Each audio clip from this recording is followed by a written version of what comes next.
back to the second technical session of the ICSSR sponsored one-day national seminar on understanding Northeast India issues and challenges.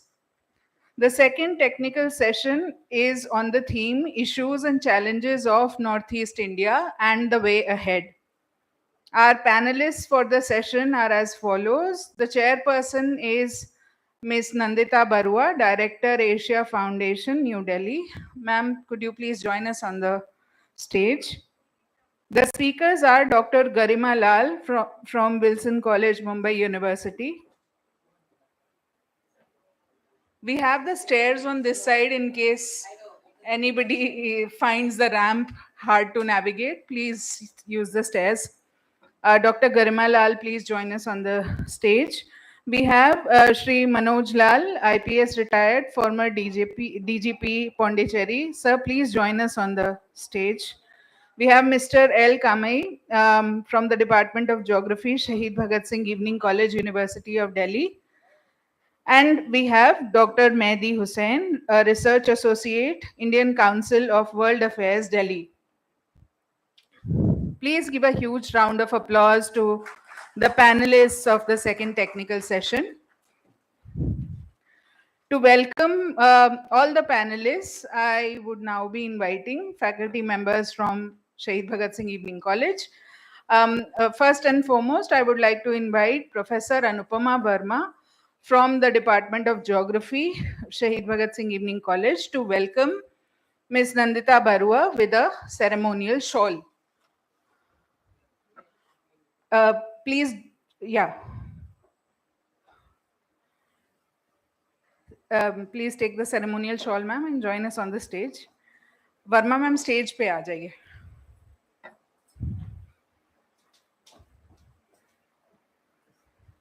I invite Professor S.K. Jain to welcome ma'am with the bust of Shahid Bhagat Singh. Ms. Nandita Barua has over 35 years of experience working in the development sector in Asia. She is currently the India country head at the Asia Foundation, an international development agency with offices in 18 Asian countries. She leads the foundation's work in India, focusing on trade and economic growth, environmental resilience, international development, education and leadership, and women's empowerment. Ms. Barua held leadership positions in the Asia Foundation's country offices in Cambodia and Nepal. She has served in senior technical and leadership positions in United Nations agencies and a bilateral agency. Ms. Barua is an active contributor and speaker on national and global conversation on issues related to geopolitics and foreign policy, gender and economic development, water governance and development cooperation. Ms. Barua holds an MPhil degree in political economy and an MA in historical studies from the School of Social Sciences, Jawaharlal Nehru University, New Delhi. We are honored to have you with us, ma'am. Thank you so much for joining us. Our first speaker of the day is Dr. Garima Lal.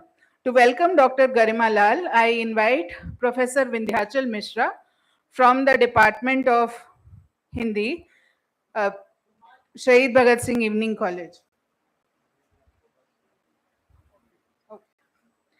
Sir, please join us on the stage. Dr. Garima Lal holds a PhD from the School of International Studies, Jawaharlal Nehru University, with a specialization in South Asian studies. Her doctoral work explores the security implications of cross-border connectivity projects through a comparative study of the CPEC and trilateral highway projects. She has published research articles in various academic journals, contributed book chapters, and presented findings at national and international conferences. Dr. Garima Lal has also worked as an assistant professor at Wilson College, Mumbai, and a visiting faculty at Narsi Munji Institute of Management Studies, Mumbai. She has keen interest in exploring issues of cross-border connectivity, development, regional integration, and security in South Asia. Thank you so much for joining us, Dr. Lal. The third speaker is Shri Manoj Lal, IPS retired, former DGP Pondicherry. I invite Professor Chavi Sharma to join us on the stage to welcome Sri Manoj Lal with the ceremonial shawl. And I invite Professor S.K. Jain to welcome Sri Manoj Lal with the bust of Shahid Bhagat Singh. Please join us on the stage. Sri Manoj Lal acquired BSc degree in zoology from TNB College, Bhagalpur University, MSc Zoology, PG Department of Zoology, Bhagalpur University. He has received the UN Peacekeeping Medal 1999-2000, Police Medal for Meritorious Service 2007, President's Police Medal for Distinguished Service 2013.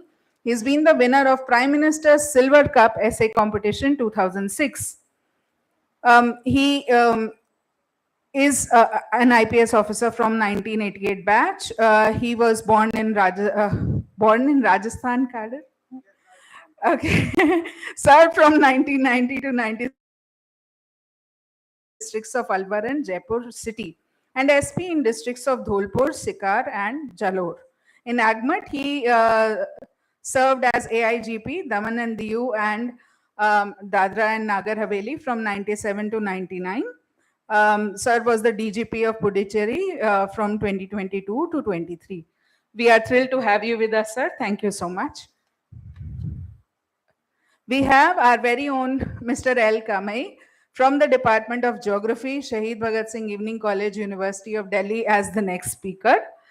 I invite Dr. Mirana to welcome Dr. Mirana from the Department of Geography, Bhagat Singh College, to welcome Mr. Kamai with the ceremonial shawl. Mr. L. Kamai works as Assistant Professor of Geography at Shahid Bhagat Singh Evening College, specializing in the application of remote sensing and geographic information systems for land cover and land use analysis.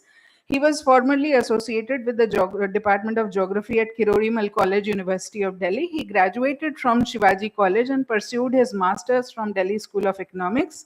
He is pursuing his PhD from Manipur University, and he has published 4 research articles at reputed national and international journals.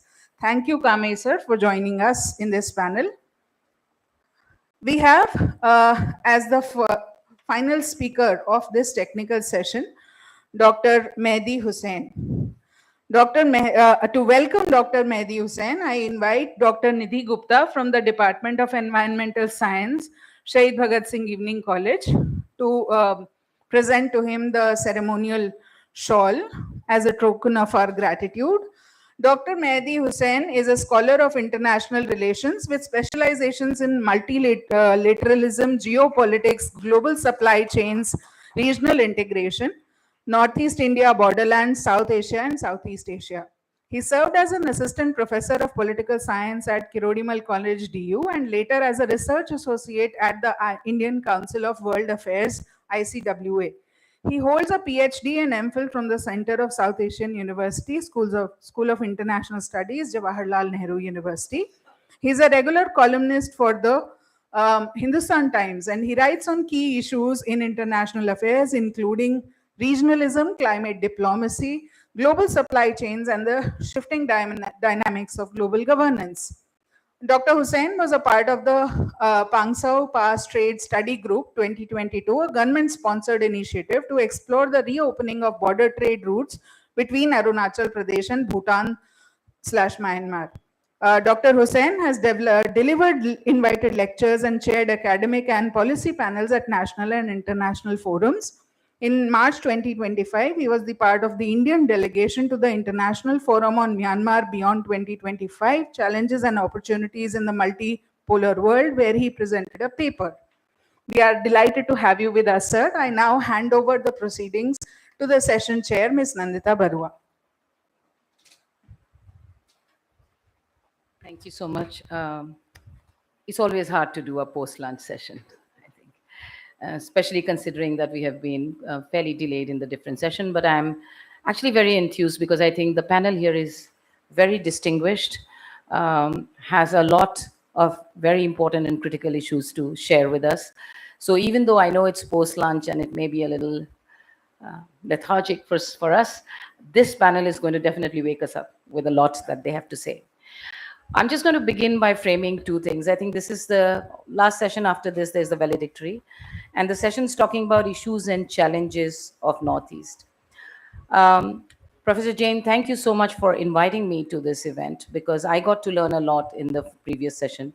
Understanding an area which I am from, but which, as I also understand, and a lot of you got to hear, is extremely complex, not to mention very fragmented in many ways than we can account for, but also an area with huge potential and huge opportunities.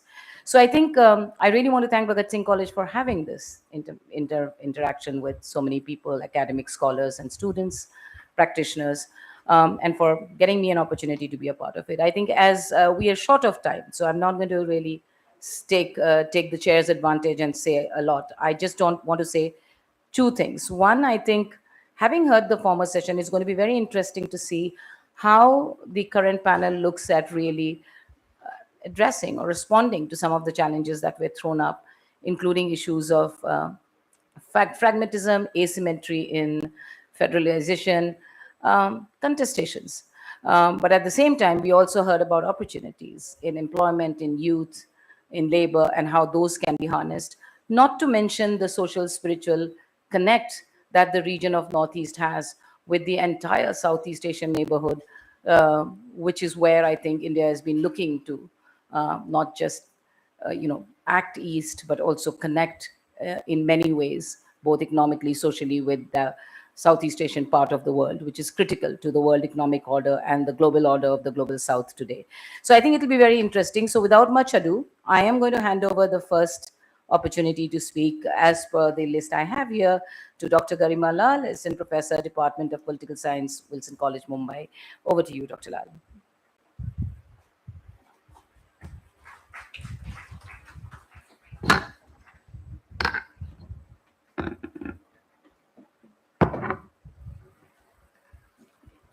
So, a very good afternoon to all the distinguished dignitaries, very esteemed speakers, and the very engaging audience. I am very pleased to be a part of this very pertinent and important uh, event on Northeast India, the issues the region faces, precisely because the importance of this region for the country, for the development, and for interconnectivity. So my topic, basically, the issue that I would want to take up is insurgency that is afflicting the Northeast region. We all have heard about it and we read about it. My primary argument will be whether there are any interconnections that this insurgent situation has with the various other security issues that the region is facing, the non-traditional security issues like the drug trafficking, the human trafficking, the wildlife trafficking. So those are the kind of explorations that I would attempt to make. And so, yeah, can I have the first slide? Next one. Sure. So this is the precise topic. And can we move to the next slide, please?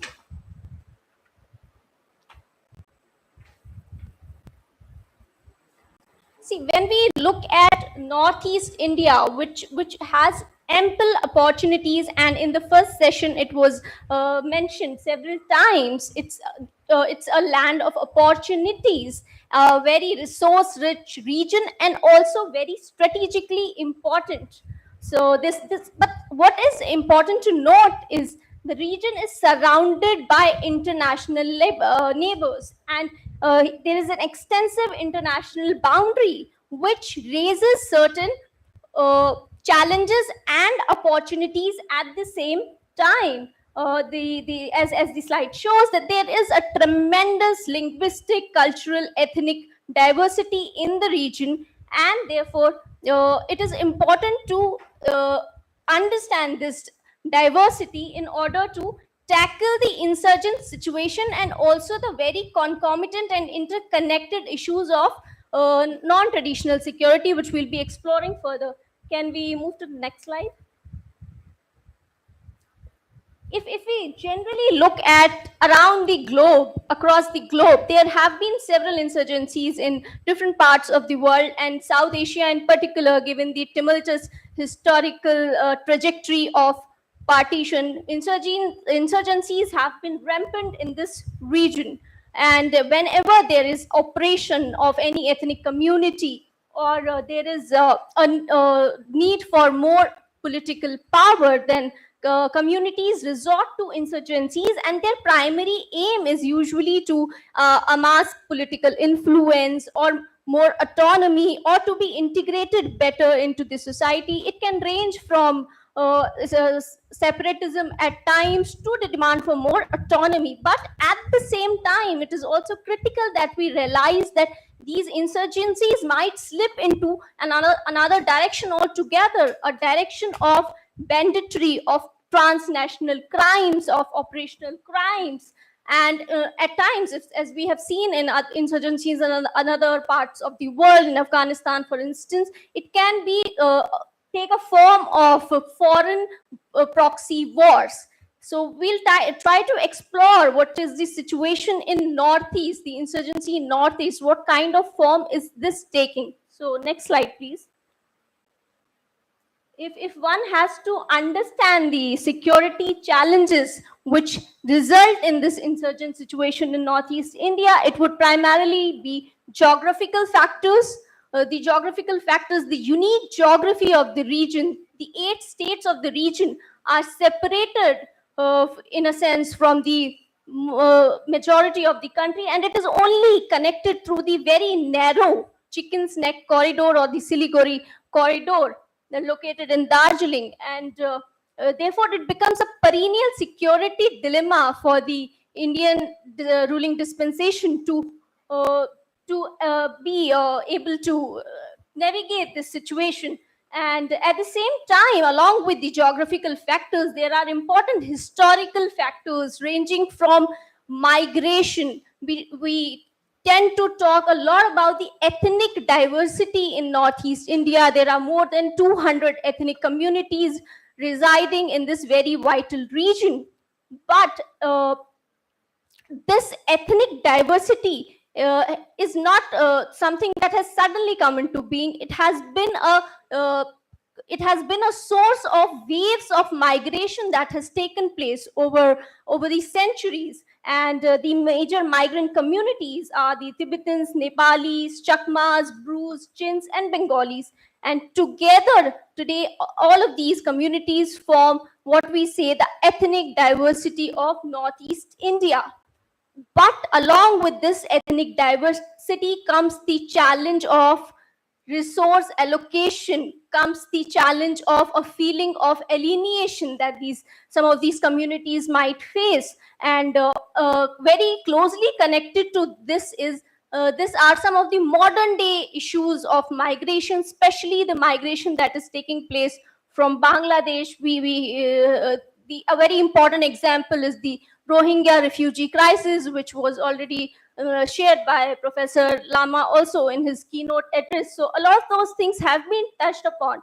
But the primary argument that I will try to make here is how these challenges are causing some other very important challenges which we cannot afford to overlook, like those of drug trafficking and wildlife trafficking, and how the international borders are involved. Can we move into the next slide, please? Okay. So these are some of the major insurgent outbursts that have taken place in Northeast India. The mother of the insurgencies in Northeast India is said to be the Naga insurgencies, which began right after independence, and thereafter the Mizo insurgency of 1960s. In 70s, insurgencies happened. So insurgent situation, it can be argued that a low intensity conflict has been almost always been present in the region. There are exceptions, of course, like Sikkim, but insurgent outbursts have been there. And very recently, what draws our attention is the Manipur violence and ethnic strife that is taking place between the two major communities, the Metis and Kukis. And let's explore this further. Can we move to the next? So when we talk of non-traditional security issues and insurgency, the nexus that lies between them, we'll have to first and foremost acknowledge the international borders. And this map here shows the Golden Triangle region. The Golden Triangle, which is infamous for the production of opium and other drugs like heroin. And look at, if we have a cursory look at the map, it will show how it is so closely knit together with Northeast India. And given the borders, the porous nature of borders that we have, the presence of community ties along both sides of the borders, it becomes a breeding ground for certain illegal and illicit exchanges. And those are the kind of challenges which also fuel insurgencies in some way, because insurgencies, the insurgent outfits that are there, they also have certain operational needs. There are issues of finances that they need to take care of, and therefore it has been observed that there is a kind of linkage and overlap between certain criminal outfits and insurgent outfits. Can we move into the next slide? One of the primary non-traditional security issue is that of drug trafficking, very closely related to the Golden Triangle that I was talking about in the last slide. And this map here shows the routes of major routes, how the trafficking and the travel of drugs and illicit substances takes place. So in India, it is primarily through Manipur, More and Bihang village, which are very close to the border of Myanmar. More precisely is at the very zero line, and alongside in Myanmar we have Tamu. So this More Tamu border, which is very important for trade, is also it has been argued that it has been one of the breeding grounds of drug trafficking towards India. And similarly, Bihang, much less than More, but another important area, village from where drug and illicit goods enter India. But one has to acknowledge that it's not just that drugs enter India, but also there are exchanges that happens from the Indian side, and from the Indian side, it is precisely the precursor chemicals like the pseudoephedrine, which are sent. The pseudoephedrine, it is very interesting to note that if the poppy seeds have to be converted to heroin or opium, we need the precursor chemicals like pseudoephedrine, which are readily available in India, and there are allegations that this precursor chemical is frequently crosses the border and reaches Myanmar, and from there on it further is used in the laboratories of Myanmar, and then the drug called yaba is generated, and this yaba is in very high demand in Bangladesh. And this, how does it reach Bangladesh then? From Myanmar through the Chittagong hill tracts of Bangladesh, the Rohingya refugees often take this directly, or it can happen also through Jokhatwar in Mizoram. So there are this porous nature of borders which is fueling these kind of exchanges, illegal at times, and the insurgent organizations are often included and are a part of this illicit economy. Can we move to the next slide? I would like to pinpoint a little bit about the illicit wildlife trade. What you see on the screen is the pangolin. The scales of pangolin are another important item which are used by traffickers because of its important qualities. The scales are said to have some miraculous qualities of treating cancer, for example, and similarly the horns of rhinoceros. There are other substances like the tokoi gecko, a lizard which is in high demand in China, and as soon as it crosses the wildlife hotspot the Northeast is, and it breeds huge profits for the criminal organizations, and therefore insurgent organizations also become a part of this entire illicit economy. And can we move to the next? Yes. So we need to, while talking about state responses, the state responses we know has been at least fourfold. How there has been a response in terms of administrative reforms, the Northeast Council, the reorganization of states that has taken place, the very important sixth schedule, which was already discussed in the last session. Along with that, the counter-insurgency operations are Assam Rifles, BSF, all of them, how they're guarding our borders and trying to prevent these kind of illegal exchanges. But what becomes, can we move to the next one? In the conclusion, I would only want to say that this symbiotic relation seems to exist between insurgency and the non-traditional security issues, but we should also not over-exaggerate this, because this is not the only cause of insurgency. There are several other causes like the socio-economic development, like the lack of connectivity. And in order to address any issue that Northeast is facing, and specifically the issue of insurgency, conflicts, and violence, we need to have socio-economic development. And for that, we need one of the important things that we need is connectivity, and that connectivity has to be both back-end connectivity within India and also the international connectivity with Myanmar, connectivity with Bangladesh. And this has been addressed in our government's reports and government's vision, and specifically the Act East policy and the Neighborhood First policy are important examples of how we are fostering connectivity through projects like the Trilateral Highway, the Kaladan Multimodal Transit Corridor. All of these things together can play a vital role in bringing development to this very important region, which has so much to offer in face of integration and globalization that we are having today. Thank you very much.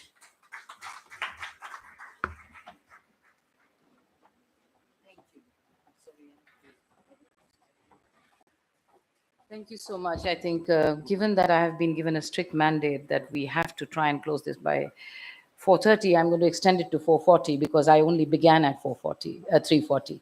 So, so I think what I would like to do is that I'm not going to spend time dwelling on what Ms. Lal said because it was quite evident. We can come to that at the end. I'm going to hand over to the next speaker for this, Shri Mohan Lalji, IPS, former DGP Pondicherry. Over to you.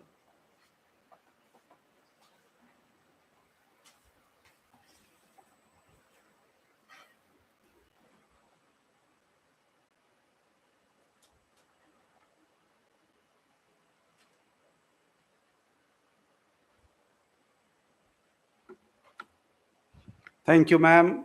Good afternoon to everybody here. I thank Dr. Lal for taking much load of me because I was also about to deliberate on insurgency itself. I want to start from the kind of violence at a very large scale, political violence in India, which generally amongst the security agency fraternity, it is being discussed and being deliberated in three main theaters: terrorism, left-wing extremism, and insurgency. Without going into the discussions why we treat these three, I leave it for the question answer session. But I want to emphasize that why only in Northeast we call such political violence or collective violence, whether it is for self-determination, whether it is secessionist activity, or for any other kind of, ethnic clashes, ethnic conflict. Why we call it insurgency and not terrorism or left-wing insurgency? Basically, the Naga insurgency or Naga conflict is the first political violence in India, which started sometime in 1953 or maybe little before that. And it was a direct product of their assertion that they never belonged to India, they were never part of India. And in fact, in one of the letters written to the British, the Nagas wanted to convey that they should not be clubbed with India. And if at all they wanted to go from India, then they should be allowed to be free out of India. So therefrom this starts, and it had a very wide, you can say, acceptance. The society as such, they felt it was amongst almost entire society of the Nagas that they wanted their self-rule in whatever way it was communicated to them. The society is very traditional. It works through their village chief, and they have a system of ho-ho, which is a kind of community parliament. So once a decision is taken, unless that decision is overruled by the entire community, not even a single individual is allowed to digress from that decision. So one can understand that the support, the emotion, the sympathy, the participation, entire thing for such kind of self-rule was almost entirely by the community. And therefore, when such kind of violence came into existence, so to start with, it was being treated as insurgency, and rest of the violence they were later on. So we basically differentiate from, say, terrorism and insurgency on the basis that terrorism is perpetrated even by a handful of people, though it affects the society at large. And left-wing extremism directly comes from the theory of, you can say, Lenin and Mao. Basically, in India, they have followed the idea of Mao. Now, once we understand that insurgency, when we call and we don't qualify other, it is endemic to Northeast. When I say Northeast, I mean first Seven Sisters. Sikkim was added to this later on. It also became part of Northeast. Amongst the Seven Sisters, two states, Nagaland, then it was not Nagaland, of course it was Naga Hills and part of Nepal, that's the Tuensang area, and Manipur. Either they fought for complete independence or restoration of sovereignty. That's the sovereignty was the key factor to motivate people to pick up arms and fight against the Indian government after India became independent in 1947. Later on, Mizoram also, they started from self-determination, but they settled with statehood.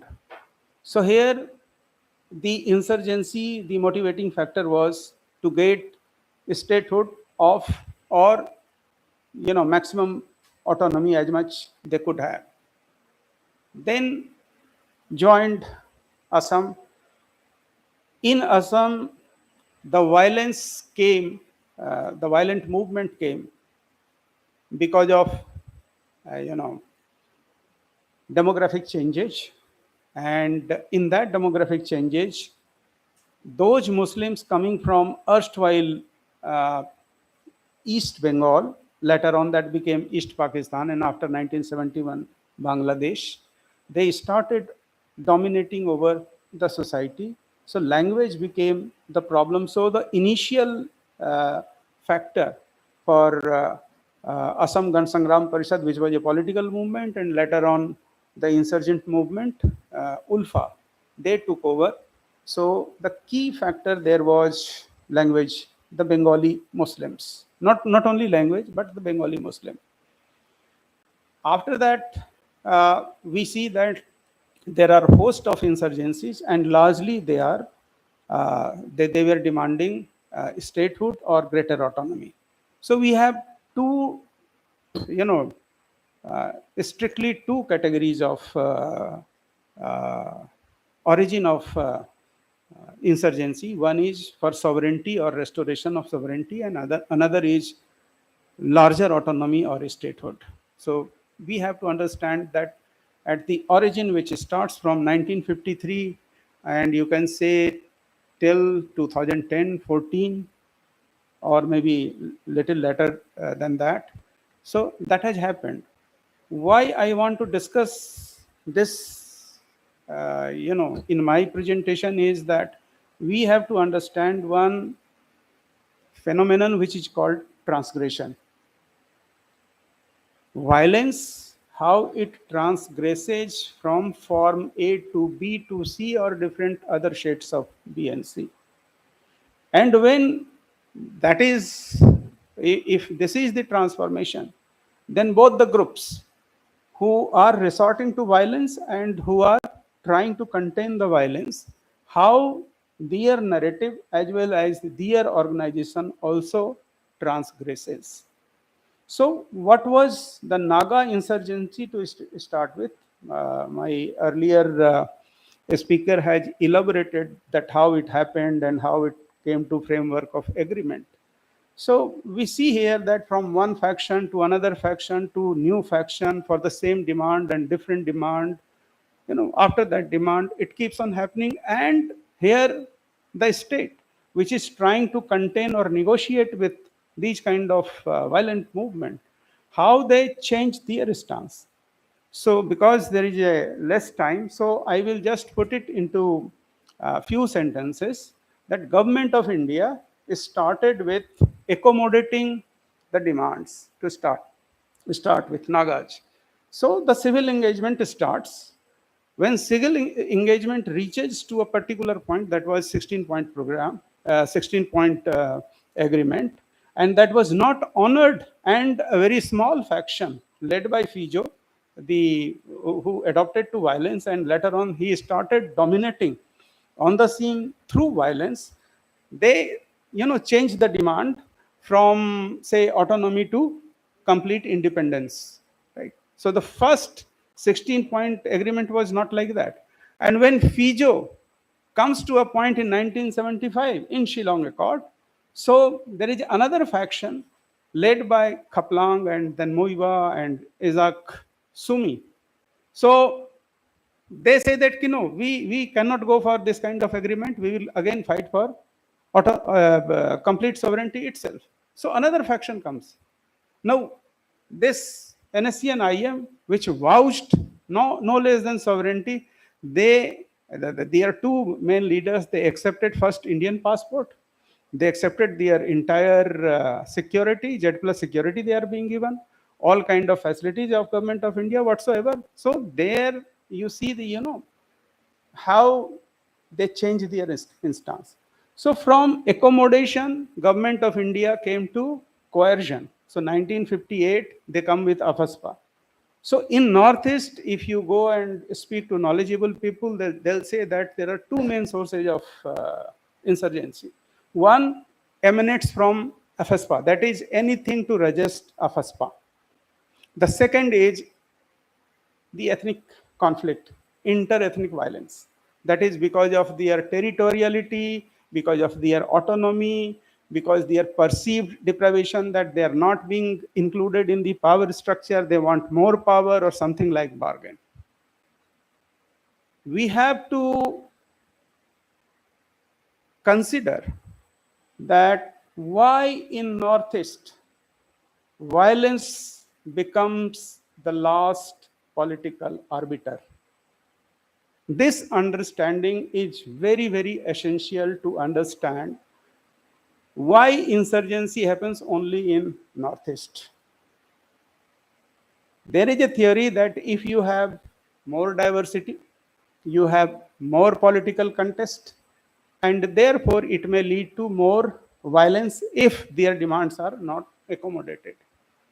But there is another observation also, and very empirical observation, that it is not the diversity and extent of diversity, but it is the extent and intensity of exclusion from power, which if it is not channelized properly, then it encourages and it also, gives a kind of opportunity for the political elite to organize themselves and take up arms. So political exclusion is supposed to be one of the key factor in genesis of insurgency. Now, when I am saying this on the basis of my interaction, because I'm not a scholar, I'm a professional, I have stayed there, I have interacted with them, and I have observed them. So when it comes, these kind of discussions, so this also cropped up, and then I consulted literature also. And this is my considered view, my opinion. Governability factor is, it's a problem everywhere in India, irrespective of 80 years of progress, 80 years of economic development, maybe scientific, technological, everything. When I say governability, I am very conscious, and I want to use one term borrowed from political science, which is called state capability and degree of democracy. If I have to give an example, then I will give example of day-to-day democracy. If you are walking on a street, what all constitutional rights you can avail or is available to you, that decides your day-to-day democracy. And if that is ensured, that gives you the parameter of state capability, whether a state is capable or not. And that gives you an idea of governability, whether it is well-governed society or the governance has a problem. If you see northeastern society, particularly I take example of 3 states. How many minutes now? Just a minute. Just a minute. So I will wind up with that, and I will flag an issue, and then I will take that. So if you see the society, northeastern society, political society, say Manipur, Nagaland, maybe some areas around, I don't want, I take only these 2. There is an overlap between insurgent group, at least politician, if not political parties, and the civil society organization. And there is a class of people called special contractor. I don't know whether special contractor are elsewhere also. And one of the former home secretary, when I went and then I wanted to know his view about northeastern insurgency, he was very direct, and he says, Manoj, you go to any house in Imphal, one person will be in the army, another person will be in the police, from the same family. One will be in politician, one will be insurgent, one will be contractor. Now, how you see that society where insurgency is different, and then government is different, administration is different, can you make it? You can't make it. Every house gives house tax to the insurgent group. Every house gives employed person, they give that certain percentage of their salary as extortion money to them. So where is governance and where is administration? What is state capability? What is democracy? Where is insurgency? It is all in one. That explains. So we have to understand that unless we attain that governability, that state capability, where the society can deal its violence itself in this given democracy, whatever has happened, it comes to the naught. I am not that disappointed. I take from Professor Lama that we have a lot of opportunities and everything. Insurgency, as I said, that there is a transgression, it will transgress, given that the political society and the civil society, they consciously decide and stick to it, that whatever insurgent groups are promising or they are trying to legitimize their violence, that we give you good administration, we give you good governance, we give you self rule, or etc., etc. If the state starts delivering that, then certainly insurgency can be marginalized, as it has happened in Assam, and in Tripura. So we have an example. The last thing I want to flag, that there are geopolitical issues related to this. Whatever has happened in Manipur is a wake-up call. Whatever is happening in Myanmar is not very much in our favor. And on both sides, if these things keep on happening, we will have a lot of geopolitical issues. And in this, China would be able to checkmate us. Thank you very much. Thank you, Ms. Lal. I think that was very comprehensive. I think a couple of points that we probably could ponder on and ask more questions on is that the issue of governance was very well spoken. I think largely we have seen globally, not just in India, but in most countries, it's basically interest group driven governance, which has been at the center of any kind of conflict, contestation. And the interest groups vary. The interest groups could be camouflaged or covered under identity, rights, linguistics, whatever you needed. But at the end of the day, I think when you said this example of household, you do understand what it means when you have contestations which are very driven by certain level of interest groups, which I think undermines the larger spirit and understanding of democracy. But for us to be able to even live up to the spirit of democracy, the first thing that needs to be talked and unpacked a bit more is that when we are governing large populations who are diverse socially, culturally, linguistically, you name it, ethnically, I think the key principle of equity is something that has to be very well articulated and unpacked. And it has to be articulated and unpacked, keeping in mind the asymmetries. Equity cannot be applied to a symmetric position. Equities comes into play when you talk about asymmetries. So unless you have a governance system which really unpacks what equity would mean in such diverse population, not just in the Northeast, let's just talk in other parts and more largely in India, I think we will continue to see more contestations and conflicts. And finally, I think this whole issue of, communities feeling marginalized comes to play when identity politics takes the center stage and communities start feeling fearful of being marginalized or sidelined because the geographies that they have been generationally occupying seems to be tilting towards other identities. And that's when we talk about in Assam, for example, the language movement, or even when you draw boundaries across ethnicities which didn't really have those groupings prior to those boundaries being drawn, it becomes more and more important to understand the asymmetries existing and address that. So I think we should probably discuss more of that in the Q&A. I'm going to now call on the next speaker, and the next speaker is Mr. L. Kami from the Department of Geography here. Kami, have I got your name? Kame? Kame. El Kame. From the Bhagat Singh College to come in and speak, please.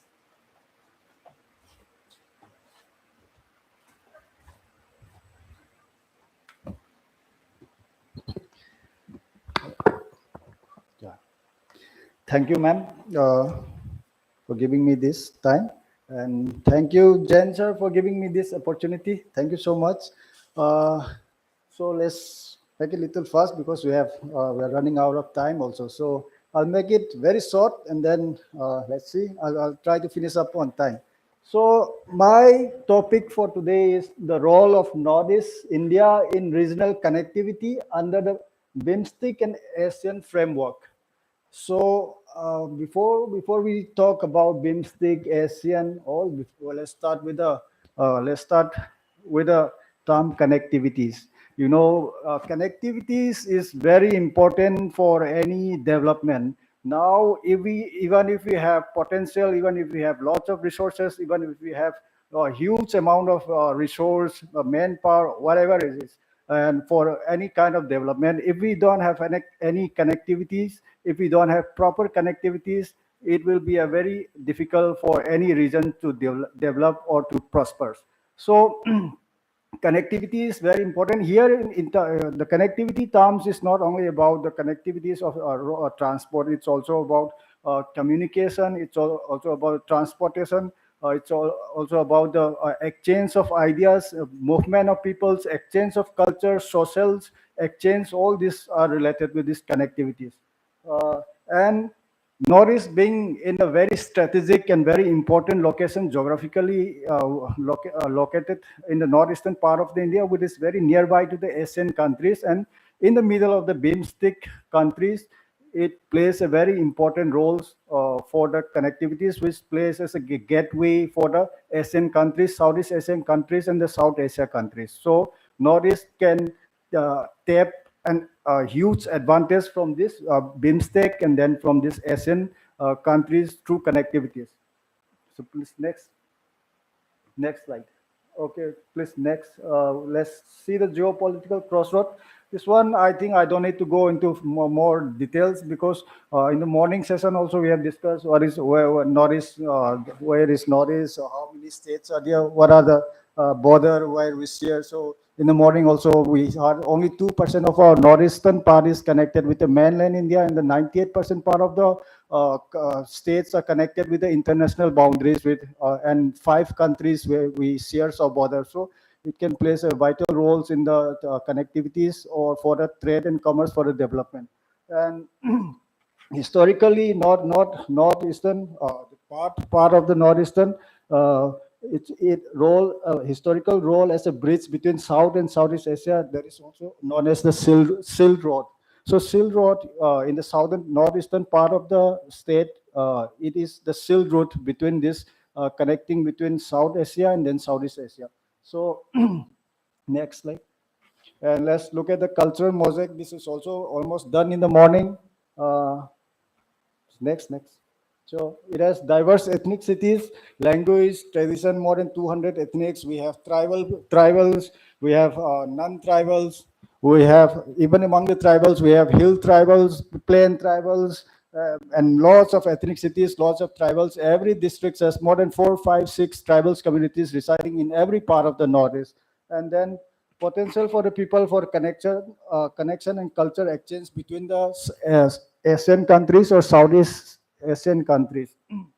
And we have cultural ties with the South Asian countries, especially like the Ahoms from the Assams, the Kukis from Manipur and Mizoram, and then the Nagas, and then Arunachal peoples. We have a close ties connection with the Southeast Asian countries.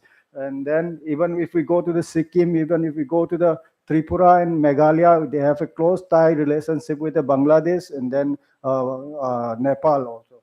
So next slide. So Northeast India strategic repositioning, historical challenge. In the morning also we have lots of challenges for the northeastern state, and there is the first one is the isolation and underdevelopment, security concerns, and the factor why we are lacking behind, why we are isolated, why we are underdeveloped. That has been discussed in the mornings, where one of the speaker have highlighted. There are many factors. So in the morning, I heard there are 4 primary factors to have, which is the main factor for the underdevelopment, isolation, and security concern in the northeastern state. And then, but recently, not past 2-3 decades, due to the Act East policy, earlier it was also known as Look East policies. So after Prime Minister Narendra Modi come to the power, it has turned into Act East policies. Because of this Act East policies, the developmental infrastructure development has been rapid, and it has been going in a very rapid pace, and the development of infrastructure in the Northeast has become very improved, and then with proper infrastructure. Now most of the northeastern state, almost all the states has been connected with the railways, especially the capitals, except I think the Meghalaya's and Manipur. And Manipur, probably by 2-3 years, the railway connectivities will be connected in the capital Imphal also. So most of the part of the Northeast now it is connected with the 4-lane highway, and then the railway connectivities is also ongoing process. Now, under this BIMSTEC, let's talk about the BIMSTEC also. So BIMSTEC is basically, it's a Bay of Bengal initiative for multi-sectoral technical and economic cooperation. Next slide. Next. So this initiative for it was established in 1997. Earlier it was only only India, Bangladesh, and then Thailand were part of this BIMSTEC, but it was extended and now it turned into 7 countries already: Bangladesh, Bhutan, India, Myanmar, Nepal, Sri Lanka, and Thailand. And the main objective of this is the multi-sectoral cooperation in trade and then investment, connectivities, etc., especially in the terms of connectivities. So BIMSTEC master plans for transport connectivities, it includes waterways, roads, railways, and then inland waterways. So this is the main purpose of the BIMSTEC for the connectivities. Next. So in ASEAN, we all know ASEAN. Next.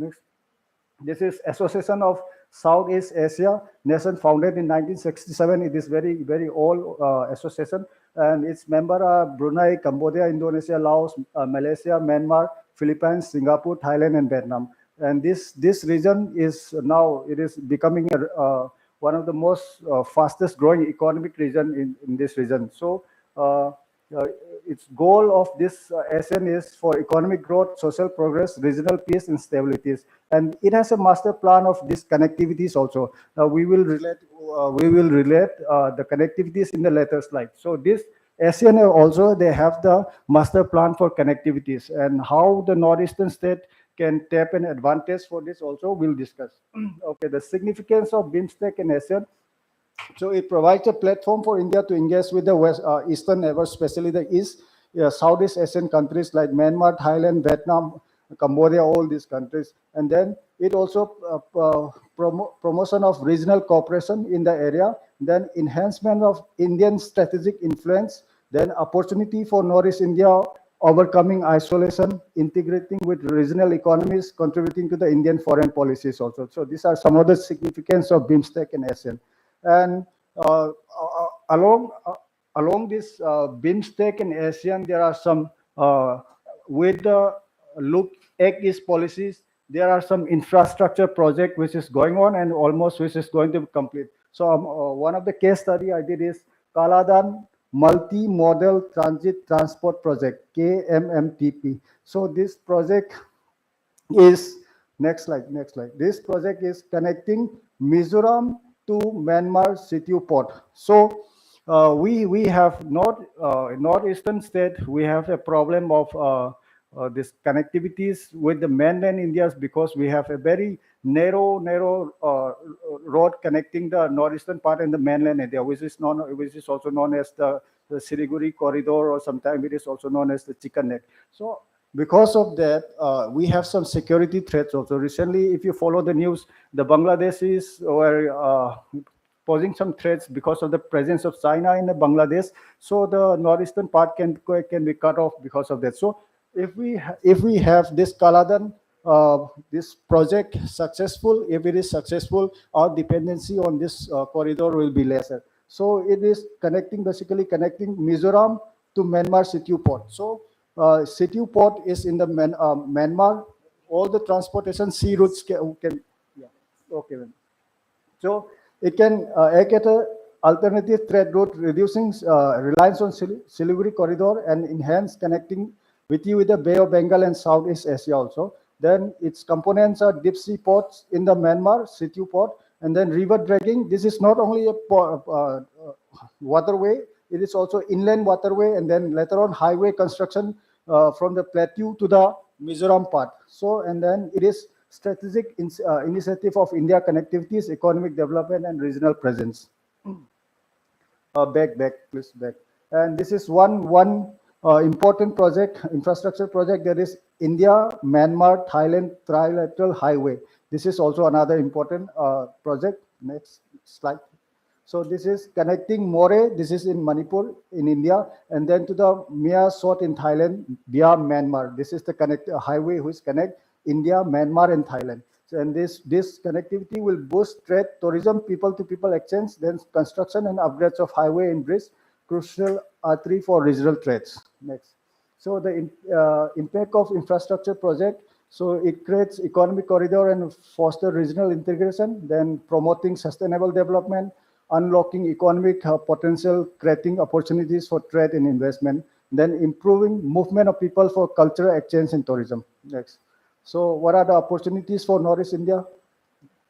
So trade and investment, the first one is the opportunity. The first opportunity is trade and investment. So facilitating trade with BIMSTEC countries and then ASEAN member state, then creating new market for Northeast India, product like example tea, spices, bamboo, minerals, and then attracting foreign investment, creating jobs, stimulating economic growth, and then competitive advantage for industries like food processing, textile, and light manufacturing. And then tourism, this connectivities can boost tourism in the northeastern part also. Then for example, like this promotion of ecotourism, culture tourism, and wildlife tourism. And not only this, the festival in the northeast is very popular these days, like Shanghai Festival in Manipur, Hornbill Festival in Nagaland, which can attract lots of people as a tourism. Next. And then economic diversification is also another opportunity where promoting economic diversification, reducing reliance on traditional sector, and then development of manufacturing, and then service and other industries, then development of export-oriented industries, then IT industries, hospitalities, and logistics, and potential of renewable energy development, all this. Next. And then challenges, next. These are some of the challenges. Political instabilities, we know still today in some part of the Northeast, we have still political instabilities. Earlier speaker have talked about the insurgencies, etc. So drugs, all these political instabilities in Northeast. Next. And then China influence is also one of the challenges in India. We know China Belt Road Initiative and the China-Myanmar Economic Corridor, all these are facing giving us some challenges to the Indians. And then potential undermining the Indian connectivity initiative, and concern about India's strategic interests. And then all these are giving us some challenges. China is, from the morning speaker, we have talked about a trade between all the borders also. So China is growing more influences on all these countries. So it becomes a challenges for India. Next. And then the way forward. Next. And then the way forward is strengthen securities, then accelerate infrastructure development, then promote trade and investment, then deepen regional cooperation with like BIMSTEC countries and ASEAN state, and then empower local communities. So these are some of the way forward which we can do. And then next. Okay, thank you. Before I conclude, let me, since Northeast, which is located in the very strategic location, it can be a gateway for the BIMSTEC countries and then the Southeast Asian countries. So it can play a very vital role in this connectivities. Thank you so much. Thank you so much, Dr. Kame. And I think now I'm going to just hand it over to Dr. Mehdi Hussain because we are really running short on time. Over to you, Dr. Hussain.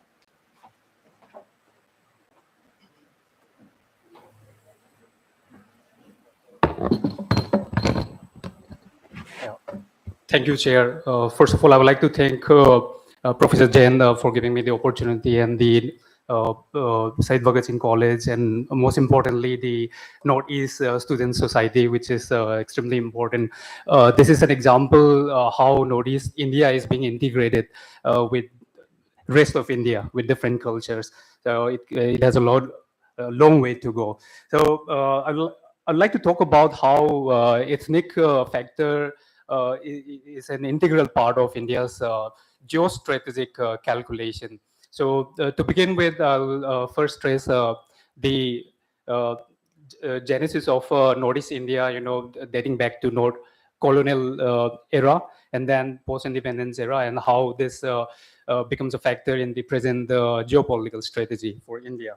So the term Northeast was coined by Alexander Mackenzie, in 1884. And it was coined in the context of Bengal presidency. 1884, we know that the British Empire was consolidating its political control, at the same time territorial control. So Bengal presidency was at the heart of the British Empire. It was extremely important to maintain the security and trading routes of the Bay of Bengal, and Northeast was referred because the geographical location is to the northeast of Bengal. So Bengal presidency. So you see that the idea was given in his work published in 1884, titled "The Relation of Government of Bengal Presidency with the hill tribes of Northeast."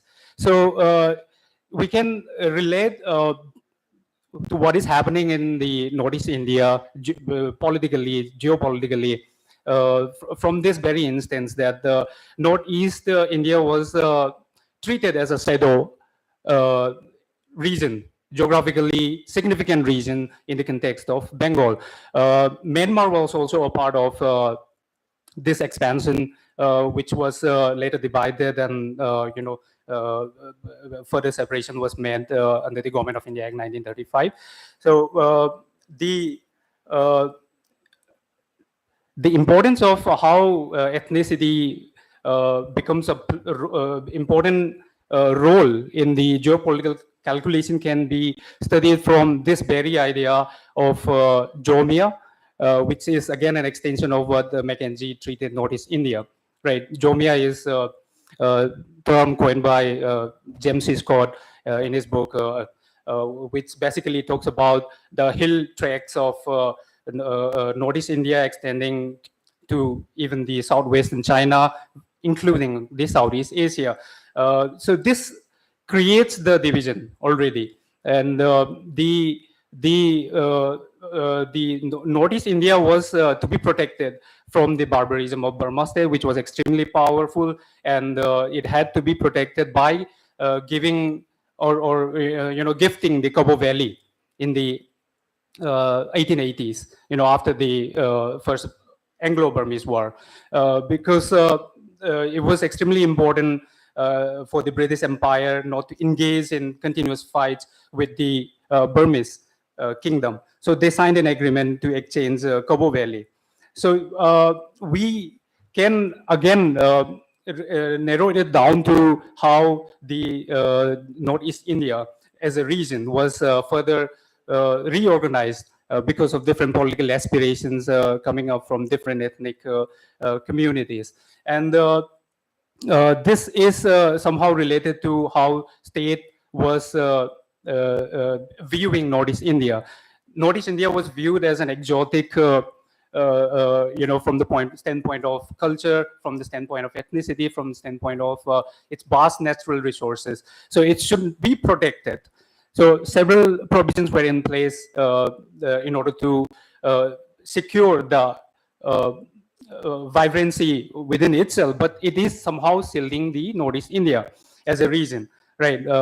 It is still viewed as a shadow because the idea of protecting this was associated with how the colonial French, Portuguese, trying to break into the northeast part of British India, and later on during the Cold War also, during the Second World War also, the Japanese army, tried to enter, and Battle of Imphal was fought. So this is extremely important from the geopolitical point of view for India.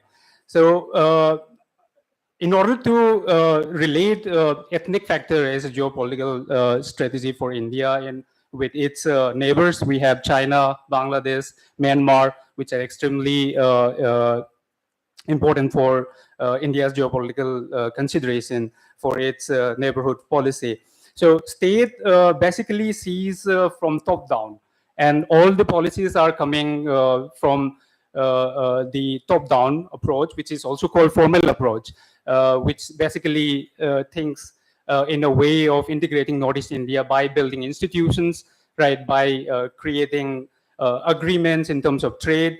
So this is somehow exclusive of the bottom-up approach, which is coming from the day-to-day exchanges that Northeast India across the borderlines. So borderlands. So Myanmar, Bangladesh, for that matter, Nepal, Bhutan, all have close ethnic connection with the neighboring northeastern states. So Mizoram has a close connection with Chin state and Sagaing state. Manipur, including Manipur, Sagaing State, because of the Kuki-Jo, Kuki-Mizo, and Mizo, Chin. All these groups have common ancestral background. Because of this, the geopolitical strategy for India is not to touch this aspect. From New Delhi's point of view, whatever the insurgency issues are there in Manipur, which is some base in Myanmar. In Sagaing, we have NSCNK, right, which is cookie based. So it doesn't want to, the government of India doesn't want to touch it, and it doesn't want to also include the borderland communities in terms of leading towards peaceful measures between the government of India and government of Myanmar. So this is one issue which we have, and we can also cite the example of recent measures taken by Mizoram CM, President Mizoram CM Ladun Homa, who invited two Chin factions to the capital of the state, and then led the peace initiative by merging those two factions. And this was not the only instance. An MP, Mizoram MP, also went to China for similar sort of arrangement, for similar sort of meeting. So we can also trace this leadership coming from Mizoram in the previous MNP regime, MNP government, Joramthanga, right? So he also allowed the refugees, the migration coming from Myanmar, inclusive of the leaders of the NUG, National Unity Government in Myanmar, which was ousted by the military junta, in the aftermath of the February 2021 military coup. So it went against the policy of New Delhi. New Delhi directed specifically not to allow this migration, not to welcome any people infiltrating the territories from Myanmar. But Mizoram government, stood strong, which was to be found in its policy, in its history of dealing with the common ethnic communities in Nagaland. A similar example can also be said in the case of Tripura, right? Tripura, during the Bangladesh War of Liberation, 1971, the Tripura CM Sachendralal Sinha, took major action in order to lead the peaceful initiative, and somehow he also took measures at the state level in order to stop influencing the insurgencies in Northeast India from external factors. Yeah. So we have informal relations that can be taken up in India's foreign policy. The security cannot only be from top down. It also includes gender. It also includes the community level, challenges that are found in the borderlands. So by including informal negotiations, for example, in the case of Mizoram, the Mizo connection, Mizo Kuki-Jo Chin connection can be used in order to influence the political imbroglio in Myanmar. They can be used to struck a bargain with the SSC, which is the State Administration Council formed by the military junta. It is led by Senior General Aum Min Lai, right, which is not being pursued. So India is hesitant to use this as a strategic factor in terms of pushing its geopolitical agenda in the current Myanmar crisis. So in order to, at the end, I would like to conclude that, of course, Northeast India is a territorial land geography, but given its 98% sharing international border with 5 countries, makes a lot of significance, which says that given the informal trade, informal exchanges at the borders, we have to take into consideration the informal processes that are taking place. Day-to-day life, traders are crossing. Boundaries are not strict. If you step into the boundaries, international boundaries are somehow not able to divide these communities, with shared history and common ethnicity. So we have to include them, their viewpoints, and use them for strengthening our geostrategic position. So instead of making Northeastern region dependent on center, New Delhi, we have to make our borders, vibrant and make it active, which is passive at the moment, and informal activities are taking over. We have to think over about this in order to make Northeast India a developed region. Thank you.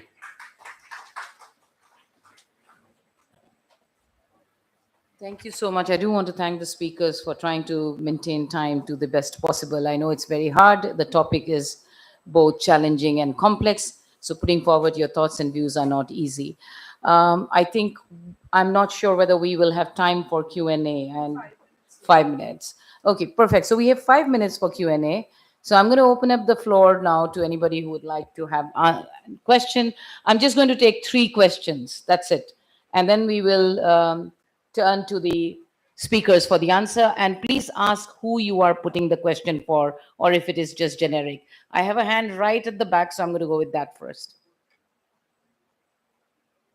Yes, please. Is there a mic for the person? Is there anybody else who has a question so that we can line it up after this? No other hands. Well, we'll only have 1 question. Okay, I have a second question here. So we have 2 lined up. Please make your question brief and not a comment, please, a question. Hello. Good evening, everyone. My name is Vaidik Sharma, and I'm from JNU. And my question is that, can we say that China's dam building on the border state of India is a potential threat for the Northeast region?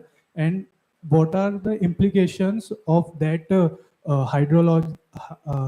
hydraulic encirclement of China's policy toward Northeast? So my question is this.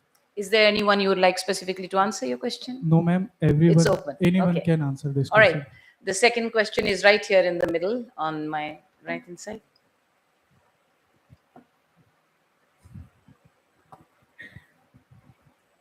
Hello, I am Ankit from Syed Bhagat Singh College.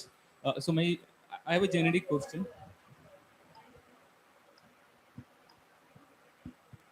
Go ahead. Hello, Yeah. I'm audible. Yeah. So I am Ankit from Syed Bhagat Singh College, and I have a generic question, like how CA and NRC, the policy of government, will impact the ethnic composition of the Bengal, especially Assam. Sorry. So how will it impact? Okay. If you know about Bengal, then it is completely adverse to Bengal.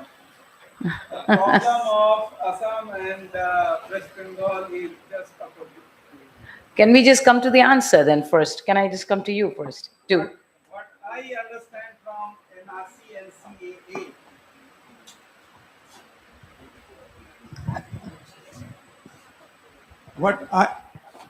can you hear me? Yeah. What I understand from CAA and NRC is that in NRC, you basically identify who is citizen and who is not citizen. And if someone is not citizen, then the person or group of persons, they should be pushed back.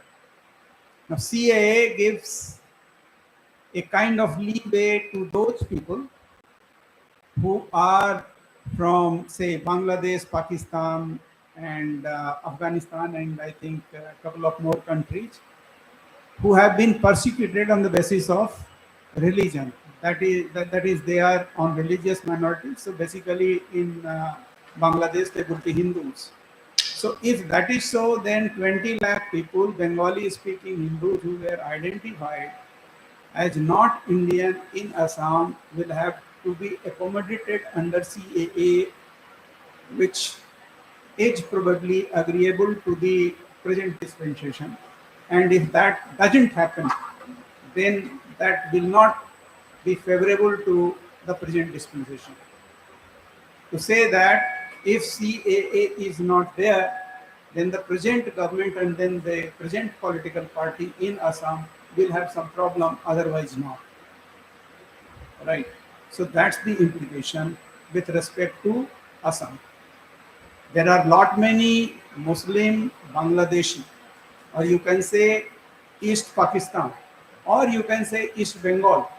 Depends when they came to Assam, because it has happened, I think, from 1850 or 1860 onwards. So the people they have came in waves.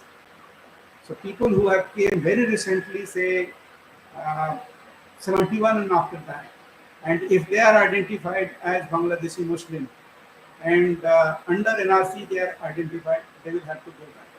So there will be some kind of backlash from those people, those political party who depend on Muslim votes. Professor Kamai, to the same question or to the other question on the, yeah, please go ahead. Regarding the dam in the Brahmaputra River in China part, see, yes, obviously there will be some threat.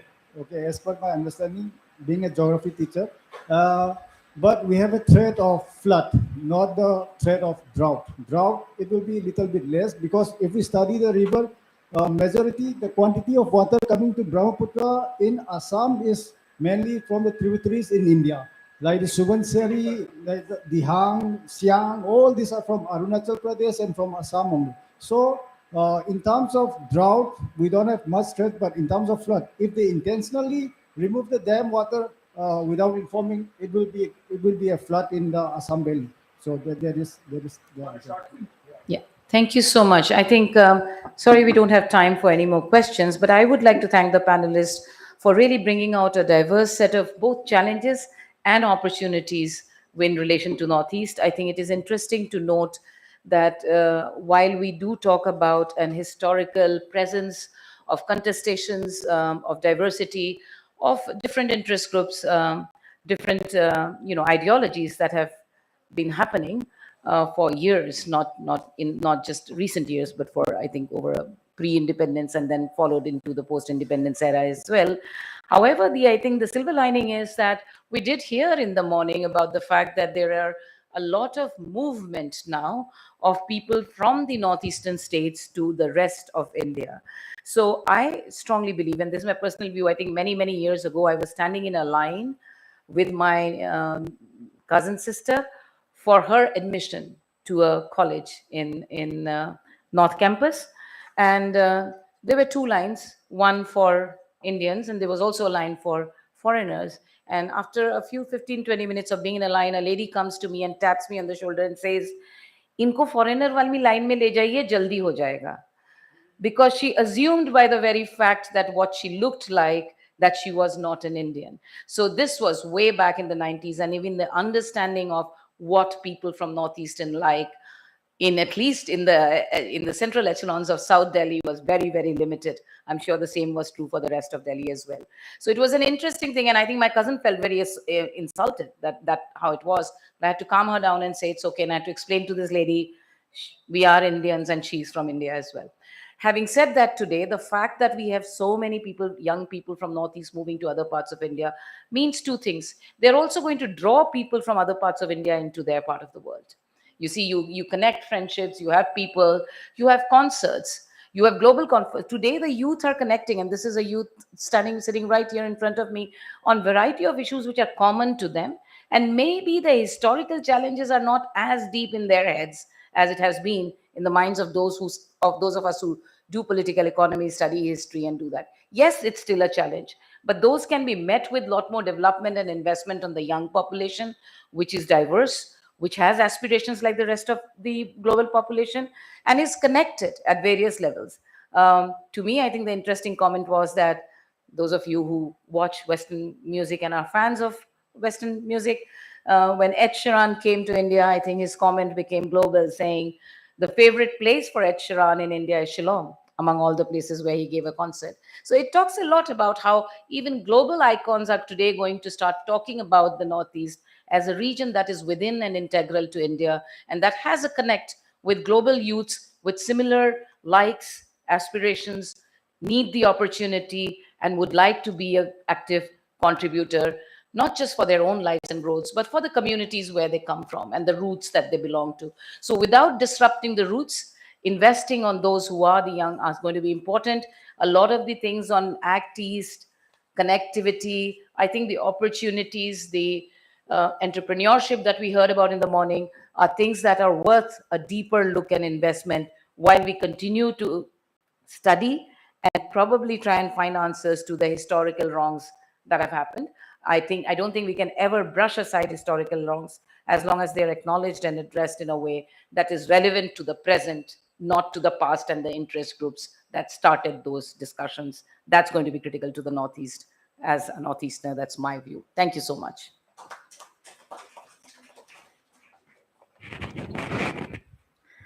Thank you, ma'am. This second technical session of this one-day ICSSR-sponsored national seminar has led to crucial conversations regarding the challenges faced by Northeast India and the way forward, from insurgencies to poaching to issues of governance and the efforts towards improved regional connectivity and reintegration of the Northeast with the rest of the country, as we are calling it, and the significance of ethnic factors in India's geostrategic calculations. I extend a warm thanks to the session chair, Ms. Nandita Barua, and the four panelists, Dr. Garima Lal, Sri Manoj Lal, Mr. L. Kamei, and Dr. Mehdi Hussain. Thank you so much for joining us today. Please give them a huge round of applause. I request Shubham to stop the live telecast now and create a fresh link for the valedictory session. Please, thank you.